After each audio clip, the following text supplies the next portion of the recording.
Lectura del Santo Evangelio según San Juan. En aquel tiempo, muchos de los discípulos de Jesús dijeron: «Este modo de hablar es duro. ¿Quién puede hacerle caso?». Sabiendo Jesús que sus discípulos lo criticaban, les dijo: «¿Esto los escandaliza?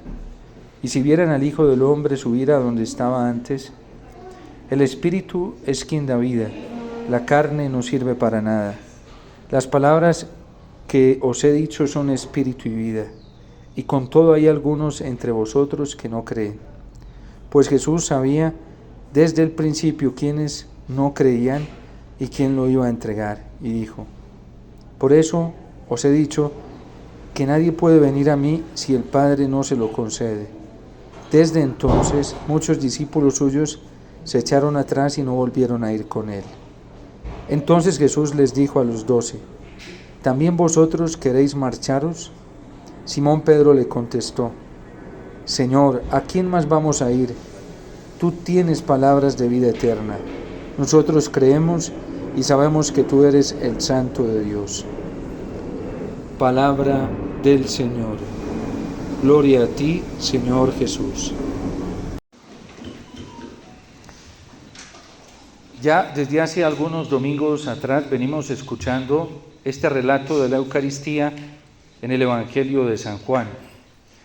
Un relato que, como vemos hoy, se está concluyendo y está generando división al interno de la comunidad cristiana. ¿Y por qué está generando tanta división? Porque en medio del recorrido que viene haciendo la comunidad cristiana y que viene haciendo la multitud, que ha visto a Jesús hacer cosas impresionantes, desde el milagro de convertir el agua en vino en las bodas de Caná, hasta tantas curaciones de paralíticos que no podían caminar, ciegos que no podían ver, sordos que no podían escuchar, muertos que resucitan, una palabra que habla con autoridad y una doctrina diferente a la de los fariseos, los escribas y los teólogos de su tiempo. Ellos lo han seguido y han caminado fascinados por todo este espectáculo de milagros externos que están contemplando, hasta el punto de la multiplicación de 5 panes para miles y miles de personas con 2 peces. Son testimonios históricos, porque el Evangelio es un testimonio, un dato histórico que a partir de estos 2000 siglos de historia que tiene la Iglesia, nadie los ha podido negar. Aunque los niegan, intentan contradecirlos, nadie ha podido demostrar que no ocurrieron históricamente. Esto lo hizo Jesús. Y muchas otras tantas cosas que dice San Juan no quedaron escritas.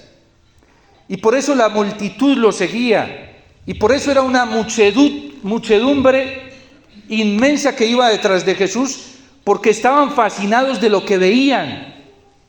Y al inicio de este capítulo 6, y por eso va a comenzar a convertirse esto en un signo de contradicción y de división, porque al inicio del capítulo 6, cuando ya la multitud vio la multiplicación de los panes, ocurre el milagro también entre sus discípulos, que Jesús, para cruzar de un lado del lago al otro, primero manda a sus discípulos solos y él se va a la montaña a orar, y ya tarde en la noche, para ir a alcanzar a sus discípulos, se va caminando por encima del agua, hasta el punto que ellos creen que es un fantasma. De hecho lo hizo, lo realizó, porque era el Hijo de Dios, porque tenía esa potestad, tiene esa potestad de tener el control hasta sobre las fuerzas naturales de la física, de las fuerzas de la naturaleza, las controla, las domina, las maneja y las supera. Y la multitud se va para el otro lado a buscarlo, y allá lo encuentra, y empieza un momento de purificación para esta asamblea, que eran muchos y que estaban siguiendo a Jesús, como ocurre hoy. Hay ciertas cosas de la verdad del Evangelio que a nosotros, incluso como católicos, nos fastidian, nos incomodan, y ya nos vamos a dar cuenta por qué. Sin embargo, Jesús no renuncia a la claridad. Jesús no renuncia a la vehemencia y a la contundencia de lo que se necesita para poder entrar en la vida eterna y para poder salvarse, para poder llegar al cielo. para poder experimentar la alegría en esta tierra del reino, de la vida sobrenatural, de la unión con Dios. De hecho, la iglesia es tan consciente que hoy estamos pidiendo en la oración colecta al Señor, toda la iglesia, que amemos lo que Él nos manda, que lo amemos de verdad. Y es lo que Jesús comienza a confrontarle a esta muchedumbre, a esta comunidad, a esta asamblea que le sigue. Ustedes me siguen y me buscan, no porque han visto a través de los signos, sino porque han comido pan hasta saciarse. Trabajen no por el alimento que perece, sino por el que da la vida eterna. Y comienza a decir que quien no comulgue con Él y comience a pensar como Él piensa y comience a vivir como Él vive y comience a adecuar toda su vida en su forma de pensar, en su forma de actuar, en su forma de decidir como Él manda, no tiene vida eterna. Comer su carne y beber su sangre significa hacerse uno con Él, en la forma de pensar, en la forma de sentir, en la forma de enseñar y en la forma de orar. La Iglesia nos enseñó en la Constitución dogmática Dei Verbum del Concilio Vaticano II que la revelación de lo que ustedes y yo como católicos, cristianos y todo ser humano para salvarse, la revelación que Dios nos mostró, que Dios manifestó para que ustedes y yo nos salvemos, se constituye de gestos y de palabras. Y Cristo no solamente fue palabra, Cristo fue gesto, porque en Él coincidía el ser con el hacer. Y como pensaba, vivía. Y como sentía, vivía. Y como enseñaba, vivía, porque era coherente.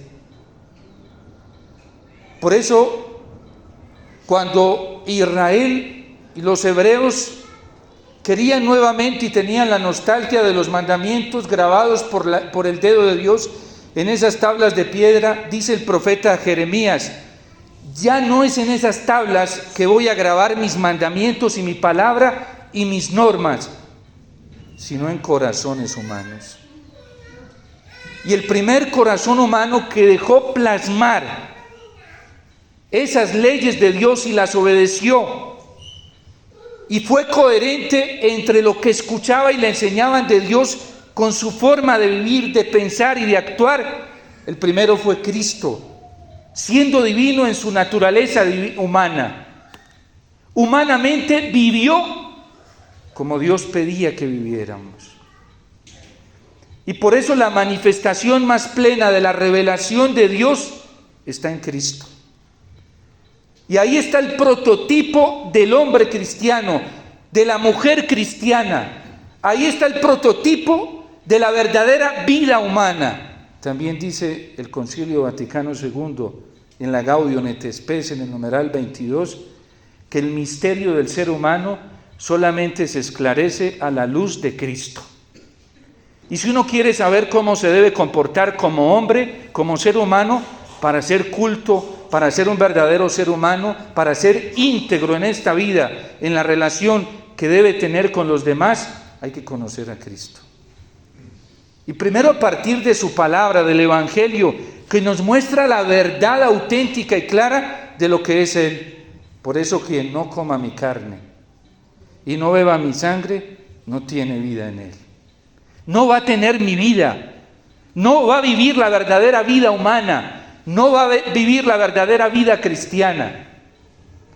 Y por eso el Evangelio se va convirtiendo, cuando lo vemos tan claro, tan diáfano y tan verdadero, en un escándalo que divide.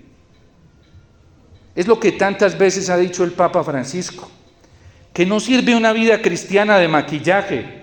Y la Iglesia no necesita católicos de maquillaje, de estampita. Necesita católicos de verdad, coherentes, hombres y mujeres consecuentes. No católicos de fanfarronería, de crítica, de chisme, de señalamiento, de vida auténtica, hombres y mujeres coherentes a lo que Cristo vivió en esta tierra y a lo que Cristo nos enseñó. Y si no comulgamos con eso, entonces nos puede pasar lo que le pasa a esta asamblea. Y aquí lo dice claramente San Juan, sin reparos y tapujos. Porque el Evangelio es muy claro. Gústele a quien le guste y a quien no también. Así es Cristo. Así es la palabra del Señor. Así es su verdad. Y gracias a Dios Padre, que nos dio en Cristo esta claridad y esta vehemencia para nosotros no equivocarnos con tanto disfraz de vida cristiana, con tanto maquillaje de vida cristiana, con tanta caricatura de vida cristiana. La caricatura no es real, porque no coincide, una caricatura no coincide en lo que se es con lo que se muestra. Benedicto XVI lo repetía muchas veces. A veces hacemos una caricatura de la vida cristiana, de la vida como católicos. Y por eso el mundo no cree. Y por eso dentro de nuestras familias no nos creen. Y por eso hay esposos que no creen en sus esposas y lo mismo, esposas que no creen en sus esposos. E hijos que no creen en sus padres. Porque lo peor que nos puede pasar, lo peor es perder la autoridad moral. Y la autoridad moral se pierde cuando uno es incoherente. Cuando dice una cosa y no la vive. Cuando enseña una cosa y uno no se esfuerza por vivirla. Eso es más dañino. De hecho, el catecismo de la Iglesia Católica lo relaciona en el 5º mandamiento con el pecado de escándalo, que daña la dignidad del alma en una persona, porque uno puede primero matar las ilusiones, los sueños y los anhelos de una persona que quiere ser buena con su antitestimonio. Y por ahí empieza a faltar al 5º mandamiento. La incoherencia es muy terrible. En nosotros los sacerdotes, en nosotros los religiosos y las religiosas, yo también soy religioso. Y cuando no vivimos una vida religiosa consecuente a lo que se nos ha pedido, nos volvemos un desastre. En la vida matrimonial, hoy lo acabamos de escuchar del apóstol San Pablo a los Efesios. Esposos, ¿cómo deben amar a sus esposas? No como les enseña el vecino o el psicólogo o el sexólogo o el médico o el terapeuta. No es así. Es como Cristo amó a la iglesia y se entregó a sí mismo por ella. Y hay que mirar a Cristo en el Evangelio, cómo se entregó, cómo amó a la iglesia, cómo la embelleció hasta llegar a la muerte de cruz, perdonando, humillándose. En la última cena, esto le sirve mucho a los esposos, para que lo sepan bien claro. En la última cena Cristo sabía que Judas ya lo había vendido lo estaba negociando por unas monedas, por plata, por dinero. Lo sabía. Judas pensó que Cristo ni se lo imaginaba, porque era el que más, como decimos en nuestro lenguaje popular, el que más le lamboneaba a Jesús, ¿sí? ¿Sí? Hasta con un beso va y lo saluda para entregarlo. Ni siquiera los apóstoles, según el Evangelio, se imaginaron que Judas lo fuera a entregar porque era impecable externamente, pero corrompido en su corazón. Nadie se imaginaba que Judas fuera eso, que internamente viviera de una manera y externamente de otra. Algún cardenal habla hoy de la iniquidad de Judas todavía en la iglesia. ¿Por qué hay cristianos así? De apariencia, pero de corazón. ¿Y Cristo qué hizo en la última cena?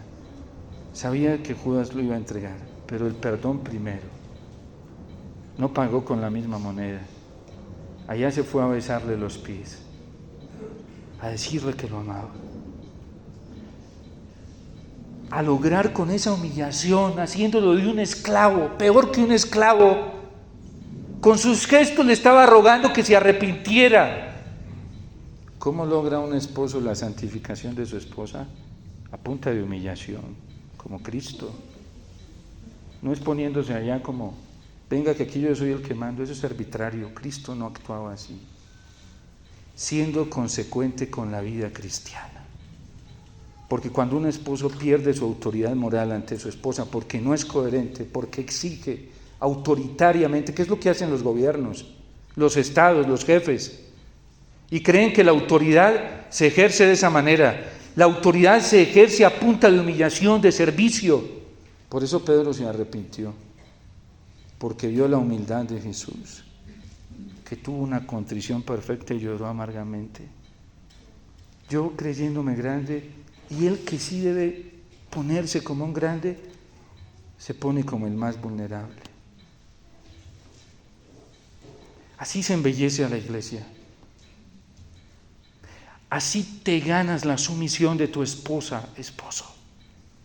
No es de otra manera. No es al estilo del mundo.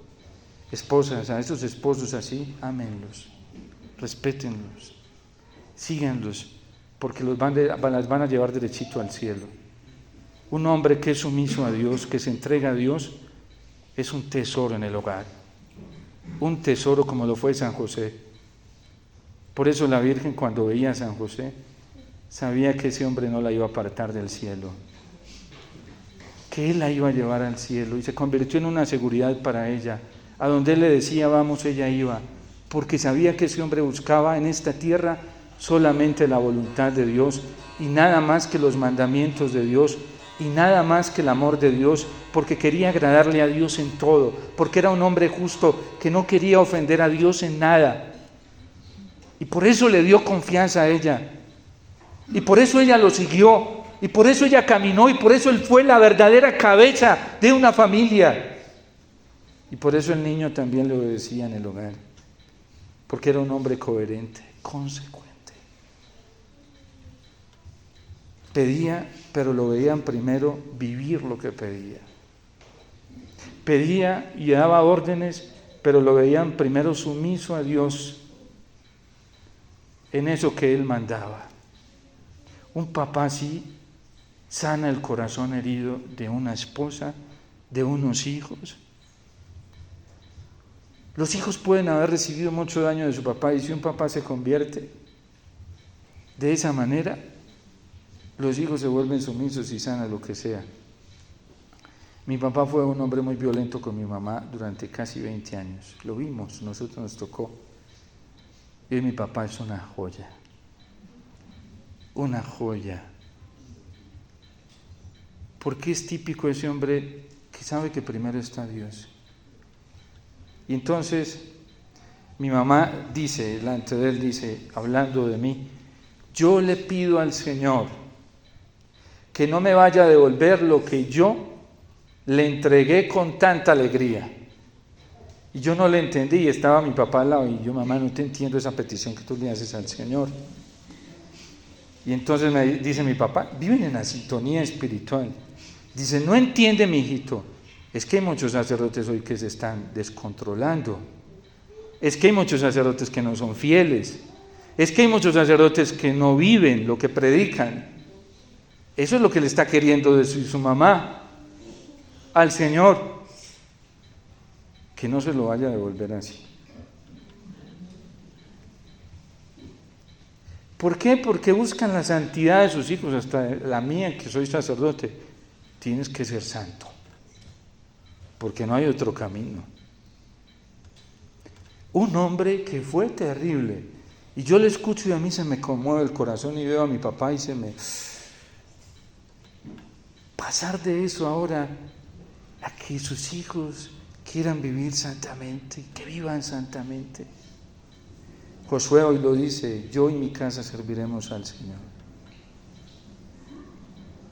Cuando unos hijos ven a un papá y una mamá buscando la santidad, la fidelidad, comulgando con la carne del Señor, con la sangre del Señor, con la vida del Señor, eso transforma cualquier realidad, cualquiera, porque es la manifestación misma del amor de Dios. Y esos son los hogares que quiere el Señor. Esa es la carne y la sangre que el mundo quiere ver en nosotros. La vida de Dios en nosotros, su amor en nosotros, la fidelidad a Dios en cada uno de nosotros, la coherencia del amor a Dios en nosotros. Y luego eso se va a traducir en coherencia a los demás. Decía Ezequiel estos días, si lo escuchamos atentos, creerán que yo soy el Señor cuando por medio de ustedes les haga ver mi santidad. El mundo va a creer, la iglesia va a creer, y entonces vendrán los cielos nuevos y la tierra nueva. Si ustedes, esposos, yo por lo menos he tenido esa gracia como sacerdote, que he conocido unas cuantas familias, muy pocas, y no son esas de YouTube, de Facebook, nada de eso. Son muy ocultas porque el Señor las cuida mucho y no las expone. Yo conozco familias completicas, padres e hijos, en un amor por el Señor, que aquí a mí como sacerdote los veo, con solo verlos digo, ay Omar, tú no puedes darte el lujo de ser infiel al Señor como sacerdote. Mira, el testimonio de una familia inspira hasta un sacerdote, transforma los criterios de un sacerdote, convierte los criterios de un sacerdote que no va bien, o de una religiosa, un religioso que no está haciendo las cosas bien. ¿Quieren despertar a la iglesia? ¿Quieren hacer algo por la iglesia? ¿Quieren hacer algo por la vida sacerdotal que hoy lo necesitamos tanto? ¿Por la vida consagrada? ¿Por el mundo? Comencemos a comulgar con la carne del Señor y con su sangre. Amar sus mandamientos como lo pedimos ahorita en la oración colecta y a desear lo que Él nos promete. ¿Qué nos está prometiendo el Señor? Cielos nuevos, tierra nueva, familias nuevas, esposos santos, esposas santas, hijos santos, sacerdotes santos, religiosas santas, todo santo, y un mundo pleno en el amor del Señor. ¿Y dónde podemos comenzar a participar de eso y a experimentarlo? Aquí en la Eucaristía, donde el Señor se entrega, a pesar de lo que somos ustedes y yo, se entrega con todo el cariño, la ternura, el amor, la generosidad por ustedes y por mí, para salvarnos. Y no es solamente ver ese ejemplo, cuando nosotros nos vayamos de la Eucaristía a reproducir ese mismo ejemplo de amor de nuestro Señor allá afuera, creerán que en Dios todo se puede y que con Dios vendrá la paz tan necesitada, la justicia tan necesitada, la fraternidad tan necesitada, el amor tan necesitado. Colombia necesita de esto. El mundo necesita de esto. Alguien me decía, porque le pareció una locura, yo estaba predicando en algún lugar, estaba con un grupo, no recuerdo dónde, y yo dije, pues es que la fe es tan grande y la promesa de Dios es tan grande que hasta Maduro se puede convertir y se puede salvar. Y yo no.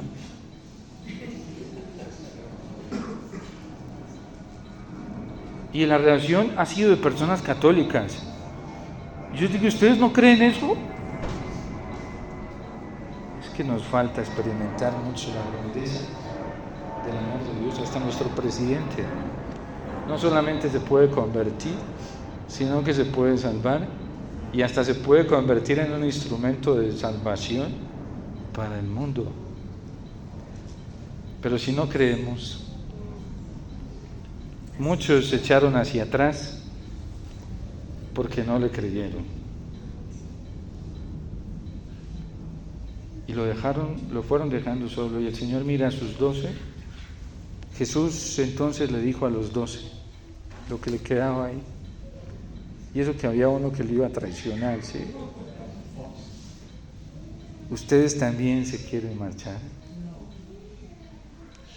Y Pedro, el Papa salva la patria y dice, Señor, ¿a quién más vamos a ir? solo tú tienes palabras de vida eterna. Y nosotros sí creemos. Sí creemos, Señor. Que esa sea nuestra esperanza, siempre en el Señor. Menos mal, la salvación de este mundo no depende ni de ustedes ni de mí, ¿sí? Ni de ningún católico. Menos mal, depende del Señor. Y Él se sigue entregando por nuestra redención en el altar de la Eucaristía. Amemos mucho la Eucaristía, porque es el sacrificio redentor, salvífico, que se convierte en fuente de vida eterna para todo el que crea en el Señor. Dios te salve María, llena eres de gracia.